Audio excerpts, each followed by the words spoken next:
Congress party రాష్ట్ర మాజీ అధ్యక్షుడు శైలజనాథ్ వైసీపీలో చేరిక లాంఛనం పూర్తయింది. తనను పీసీసీ అధ్యక్ష బాధ్యతల నుంచి తప్పించిన నాటి నుంచి అసంతృప్తితో ఉన్న శైలజనాథ్ గత ఎన్నికల సమయంలోనే పార్టీ మారతారన్న ప్రచారం జరిగింది. అయితే అప్పుడు ఆయనకు ఏ పార్టీలోనూ గేట్లు తెరుచుకోలేదన్న ప్రచారం ఉంది. ఇక ఇప్పుడు వైఎస్ హయాంలో మంత్రిగా పనిచేసిన ఆ సీనియర్ నేత జగన్తో వైసీపీ కండువా కప్పించుకోవడం వెనుక సొంత లెక్కలు ఏమైనా ఉన్నాయా?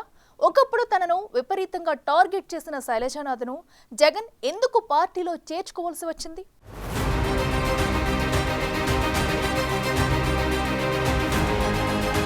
కాంగ్రెస్ సీనియర్ నేత పీసీసీ మాజీ అధ్యక్షుడు మాజీ మంత్రి సాకే శైలజనాథ్ జగన్ సమక్షంలో వైసీపీ కండువా కప్పేసుకున్నారు. మాజీ సీఎం జగన్ ఆయన్ను సాదరంగా పార్టీలోకి ఆహ్వానించారు. కొద్ది రోజులుగా శైలజనాథ్ వైసీపీలో చేరుతున్నారనే ప్రచారం సాగుతోంది. ఆ లాంఛనాన్ని పూర్తి చేస్తూ అధికారికంగా తన మద్దతుదారులతో కలిసి శైలజనాథ్ వైసీపీలో చేరారు. జగన్ రాజకీయ విధానాలు నచ్చి పార్టీలో చేరానని, ప్రస్తుత ప్రభుత్వంపై ప్రజల్లో వ్యతిరేకత మొదలైందని శైలజనాథ్ చెప్పుకొచ్చారు.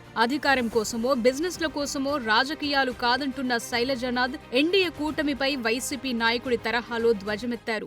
I told politics are not the business. ఇది వ్యాపారం కాదు. పాలిటిక్స్ అనే అంతిమ లక్ష్యం అనేది ప్రజల ప్రాంతం యొక్క సంక్షేమాన్ని ముడిపడి ఉంటుంది. సో ఈ టైంలో డైరెక్ట్ గా ఎన్డీఏ ప్రభుత్వం అని చెప్పుకుంటున్నారు చంద్రబాబు నాయుడు గారు. నేను ఎన్డీఏ ప్రభుత్వం, బీజేపీ, జనసేన కూటమి ఎన్డీఏ అని చెప్పుకుంటున్నాను. సో ఎన్డీఏ ఆర్థిక విధానాలు కానీ ప్రజా విధానాలు కానీ ప్రజలకు అనుకూలంగా ఉండవు, రాష్ట్రానికి అనుకూలంగా ఉండవు, ప్రజల సంక్షేమాన్ని దెబ్బతీస్తాయని నేను బలంగా నమ్ముతున్నాం. So this is the platform to work. At the same time ఎంత ఇబ్బంది వచ్చినా సరే మొక్కవోని ధైర్యంతో పనిచేసే నాయకత్వం కూడా కావాల్సిన అవసరం ఉంది. ఆ నాయకత్వం జగన్ రెడ్డి ద్వారా వస్తుందని బలంగా నమ్ముతా ఉన్నాం. So we work for that. At the same time రాయలసీమకు కూడా, మా ప్రాంతం రాయలసీమకు, మా జిల్లాకు కూడా అన్ని విధాల ఒక సహకారం కానీ అభివృద్ధి కానీ జరగడానికి జగన్మోహన్ రెడ్డి గారి యొక్క చొరవ, వారి యొక్క ఆలోచన ఉపయోగపడుతుంది బలంగా నమ్ముతా ఉన్నాం. So working first today only the first day, but I cannot ఎక్కువ విషయాలు నేను చెప్పేవి నాకు ఏం లేవు.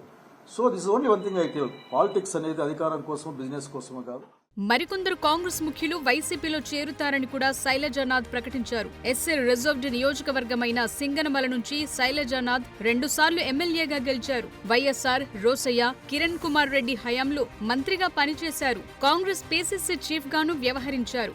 వైసీపీ ప్రజల తరపున పోరాడుతుందని, కూటమి ప్రభుత్వం పైన ప్రజల్లో వ్యతిరేకత మొదలైందని, ప్రజా వ్యతిరేక కార్యక్రమాలను అవలంబిస్తోందని వైసీపీలో చేరిన ఆయన మామూలుగానే విమర్శలు గుప్పించారు. దివంగత సీఎం వైఎస్ రాజశేఖర్ రెడ్డి మంత్రివర్గంలో పనిచేసిన సీనియర్ నేత శైలజనాథ్ 2022లో పీసీసీ అధ్యక్షుడిగా వ్యవహరించారు. అప్పట్లో షర్మిలకు పార్టీ పగ్గాలు అప్పచెప్పటం కోసం ఆయన రాజీనామా చేయాల్సొచ్చింది. అప్పటి నుంచి ఒకంత అసంతృప్తితో ఉన్న ఆయన గత ఎన్నికల సమయంలోనే పార్టీ మారుతారన్న ప్రచారం జరిగింది. టీడీపీతో కూడా టచ్ లోకి వెళ్లారన్న టాక్ నడిచింది. అయితే ఏ పార్టీ నుంచి గ్రీన్ సిగ్నల్ రాకపోవడంతో ఆయన సైలెంట్ అయ్యారు.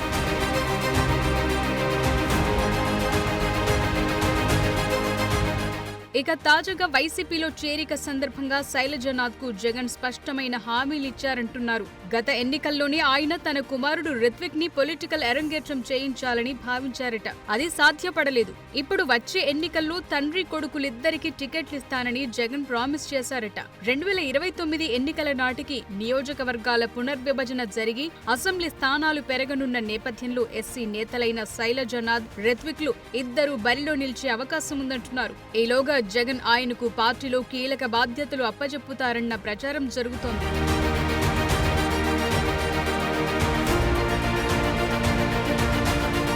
ఇక శైలజనాథ్ను జగన్ అంతా సాదరంగా ఆహ్వానించి పార్టీలో చేర్చుకోవటం వెనుక చాలా లెక్కలే ఉన్నాయంటున్నారు. గత ఎన్నికల ముందు నుంచి జగన్ కు ఆయన చెల్లెలు పీసీసీ ప్రెసిడెంట్ షర్మిల పక్కలో బల్లెంలా తయారయ్యారు. కూటమి నేతల విమర్శలను పార్టీ నేతలతో కలిసి తిప్పికొట్టే ప్రయత్నం చేస్తున్న జగన్ చెల్లెలి విషయంలో మాత్రం సెల్ఫ్ డిఫెన్స్ లో పడ్డారు. అందుకే కాంగ్రెస్ లో తనకున్న పరిచయాలతో షర్మిలను పీసీసీ చీఫ్ గా తప్పించడానికి తెర వెనుక ప్రయత్నాలు చేస్తున్నారట.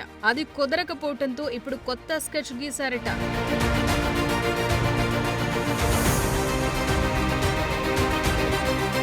పీసీసీ చీఫ్ గా పనిచేసిన శైలజానాథ్ ను వైసీపీలో చేర్చుకోవటం ద్వారా కాంగ్రెస్ సీనియర్లలో షర్మిలపై వ్యతిరేకత పెరిగిందన్న విషయాన్ని హైలైట్ చేయాలని చూస్తున్నారట.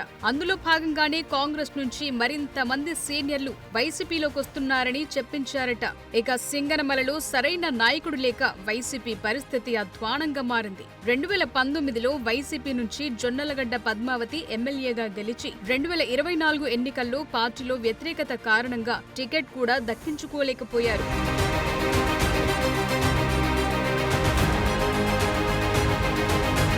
గత ఎన్నికల్లో టీడీపీ నుంచి అప్పటికే ఓసారి ఓడిపోయిన శ్రావణి 2024 ఎన్నికల్లో మంచి మెజార్టీతో తొలిసారి ఎమ్మెల్యేగా గెలుపొందారు. వైసీపీ తరపున జొన్నలగడ్డ పద్మావతి ప్లేస్లో వీరాంజనేయులు అనే టిప్పర్ డ్రైవర్ ని పోటీలోకి దింపామని గొప్పగా చెప్పుకుంది వైసీపీ.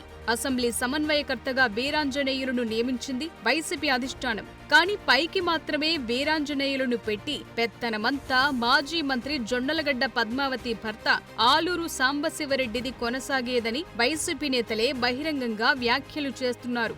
మరోవైపు సాంబశివారెడ్డికి చెక్ పెట్టడానికి జిల్లా వైసీపీ సీనియర్ నేతలే ఎప్పటి నుంచో ప్రయత్నిస్తున్నారు.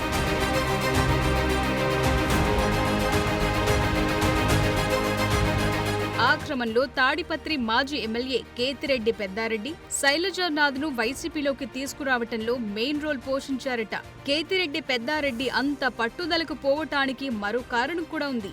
చాలా కాలంగా సింగనమల మాజీ ఎమ్మెల్యే జొన్నలగడ్డ పద్మావతి, ఆమె భర్త ఆలూరు సాంబశివరెడ్డితో వైసీపీ సీనియర్ నేతలైన అనంత వెంకటరామిరెడ్డి, కేతిరెడ్డి పెద్దారెడ్డి వంటి వారికి పొసగటం లేదు. 2024 ఎన్నికల టైంలో కూడా టికెట్ పద్మావతికి రాకపోవటానికి కారణం కూడా జిల్లా వైసీపీ సీనియర్ నేతలే అని ప్రచారముంది. అయితే పద్మావతి భర్త ఆలూరు సాంబశివారెడ్డికి జగన్ దగ్గర ఉన్న సంబంధాలతో తన అనుచరుడు టిప్పర్ డ్రైవర్ అయిన వీరాంజనేయులుకి టికెట్ ఇప్పించుకున్నాడు. వీరాంజనేయులు కూడా ఓటమి పాలవటంతో ఇక సాంబశివారెడ్డి ఫ్యామిలీకి చెక్ పెట్టేందుకు వైసీపీ సీనియర్ నేతలకు మార్గం సుగమమయ్యింది. ఇక్కడ ట్విస్ట్ ఏంటంటే శైలజానాథ్ వైసీపీలో చేరటానికి ప్రధాన కారకుడైన కేతిరెడ్డి పెద్దారెడ్డికి ఆగర్భ శత్రువులు జేసీ బ్రదర్స్. అలాంటి జేసీ దివాకర్ రెడ్డిని కలిసి ఆశీర్వాదం తీసుకున్నాకే శైలజానాథ్ వచ్చి వైసీపీలో చేరారు. మొత్తానికి సాకే శైలజానాథ్ వైసీపీ కండువా కప్పుకోవటం వెనుక పెద్ద కథ నడవటమే కాదు, ఎవరి లెక్కలు వారికున్నాయంటున్నారు.